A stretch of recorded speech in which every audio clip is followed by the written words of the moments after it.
Good morning, everyone. Welcome to my channel, Vasudha's Voice. Welcome to one more session of Sunday morning discussion. So, today's episode is going to be special because I'm going to introduce you to someone very special. This is a story of which started as a suffering, but it's a story about courage, resilience, it's a story about hope, and starting a new thing, new beginning. It's an amazing story. So I would like to introduce Ali, Alison Cordero. I met Ali, to be precise, in January 2022. So my manager introduced this young, beautiful girl. Her name is Ali. She's going to start working with you all. I was super excited, and weeks went by. We were all busy with resettlement agency, but I remember this one particular day. It was very cloudy and it was very stormy. We were expecting a bad storm, and I could see that Ali was agitated. She was not comfortable. I was like, Ali, what happened to you? Then Ali started telling her story, what this weather means to her, what has she been through. That shaped my life, and that has stuck with me forever. So it's my privilege to introduce you to Ali. Ali, tell me your story. Where are you from? Hi everybody. So I'm gonna tell my story. It's pretty difficult just to sometimes memories trigger something, and I think that afternoon that we were there, just looking at the weather and the bad weather, it could be simple and something very small, but it can trigger some memories that sometimes is very bad. But I'm from El Salvador to start with. I was born there, and back in that time, things were very bad in my country. There was a lot of violence. There was a lot of gangs, and my mother, she was a single mom, and she had her own small business back home, and a lot of the gang members would try to threaten her with money, asking for money, and one thing led to another. My mom saw that we were in a very dangerous position, so she decided that it was best for us to come and move out of the country, to keep me safe and herself as well. So we moved, but in the middle of that decision, I was 13 years old, and my mother, she met this person, and they told her we're gonna basically walk. So walk and bus, Walk from El Salvador to USA. US. Okay. So El Salvador is a very small country. It's next to Guatemala, and then Guatemala is next to Mexico, and then Mexico, United States. So we have to go through two countries to come here, and it was a lot of walking, a lot of dangerous places, because those kind of places are not that safe, and kids shouldn't be going through that. But my mother was doing it to keep me safe as well.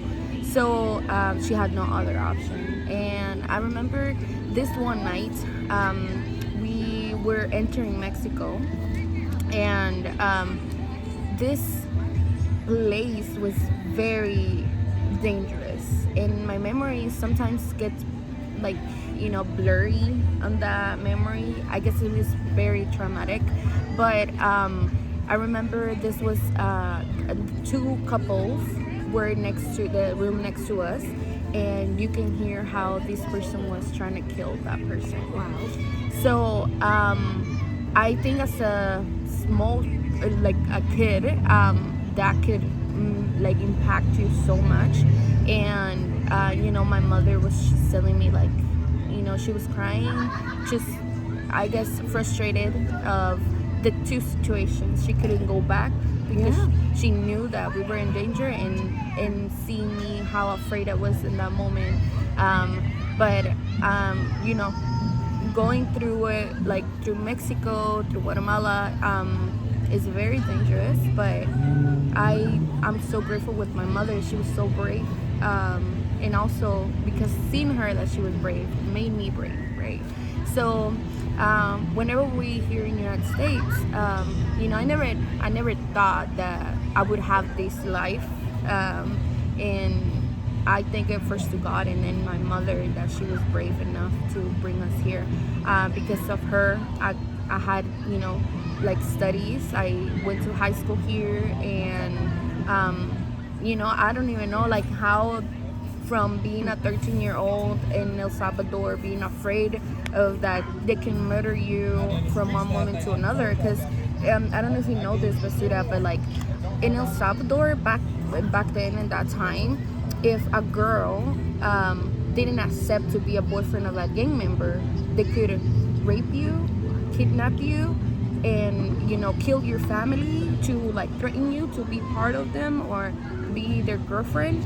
So as a girl, as a woman, you're very vulnerable in that case, like with gang members. So when I was here, we always say this joke with my mother that we were so afraid all the time. Like we were walking outside and we were like taking care of our bags or our purses or our phones, and people here would tell us, no, you don't have to be afraid here. But it's something that is stuck in your head, right? Trauma. So little by little, right, I met friends, I went to high school, I graduated, and I was so thankful for the opportunity, because not everybody. One of my friends was killed because of the same situation, that a gang member wanted her to be his girlfriend and she didn't want to, and she got killed. So I was so just grateful that my life and my situation is not like that because of my mother that was brave, and coming here after I graduated, I met some amazing people, some amazing friends. When I started being interpreter in RSD, I never thought that they would give me a position as a case manager. So when I started in 2022, and I met Basura, and I met the hashtag that is behind the camera, and a lot of people that it's been so special, and I will treasure it forever. Those friendships. I think that's what helped me and pushed me to help those clients, right? Yep. That I've been there. Like I've been in your situation, I've been in your shoes, where you came to this country, it's a new country, you're still afraid because the trauma, but let me help you to understand that you're good, you are okay here. So yeah, I think Just to give some context, so Ali is from El Salvador. She had to cross Guatemala and Mexico to come here. So Ali, how long did it take for you and your mom to walk? yeah, I think it was almost a month. Month of walking through the jungles. Yes, some of the were like very dangerous zones. Not always the jungle, but like also the desert. Desert. Mhm, Okay. mhm. And wow. I'm so glad. So Ali's mom, she gathered the courage and she envisioned that one day her daughter is going to have a better life. So she took that decision. So a lot of people ask me, why do these people why do these people move from their country? Well, the living in their country is equal to death. When you don't have any other options, so we human beings, we always look for what is the next best thing. That's exactly what Ali's mom did. She took the courage and she walked a month with the little Ali, and today Ali has a beautiful life because of her mom, and Ali has her own little one who is 6 years old. So people like Ali make me feel better and they give me hope. Even when everything is going against you, if you have courage to pick it up from where you are, from the bottomest and the lowest in your life, with a little bit of courage, you can do it. So Ali, thank you so much. Yeah, thank you, and if anybody that's watching this and it's wondering why we love to help those people, refugees specifically, that are coming, I would say it's because as humans, right? Because I understand that there's a lot of hate out there towards people coming from other countries, refugees. We see in Hispanic community, like, is very, very difficult. Sometimes we feel isolated and we feel like we don't belong here because of it, right? But I feel like as a human, right, as human beings, if you see another person suffering, I don't think there's no division of you're from this country and I'm from this country. Like, we all in this world, right? And I think helping one another, that's what is like actual love.